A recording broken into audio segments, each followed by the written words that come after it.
पण एक पत्र आहे, गमतीदार पत्र आहे म्हणून मी सांगतो. हा जो बाजी सर्जाराव जेधे होता ना, कान्होजी जेधेंचा मुलगा, त्याला काही राजपूत लोक त्रास देत होते, काहीतरी भांडण झालं असेल. बरं, यांच्याकडे एक एकटा होता, सर्जारावांच्याकडे सगळ्यात मोठा एकटा म्हणजे आमचे शिवाजीराजे त्याच्या बाजूने होते सगळे. तर हा बाजी सर्जाराव त्या राजपूत लोकांना परस्पर दमदाटी करतोय बरं का.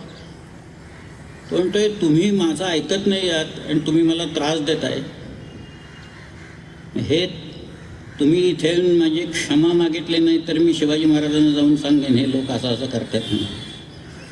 आणि मग महाराज काय करतील? महाराज तुम्हाला राजगडाला नेऊन धोंडे व्हायला लावतील असं लिहिले त्या कागदात. हे राजगडावर नेऊन धोंडे व्हायला लावणे ही एक शिक्षाच होती त्यावेळेची.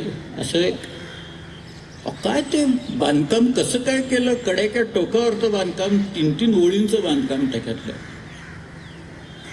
अजूनही शिल्लक आहे. 350 वर्षानंतर पडलेलं नाही आहे.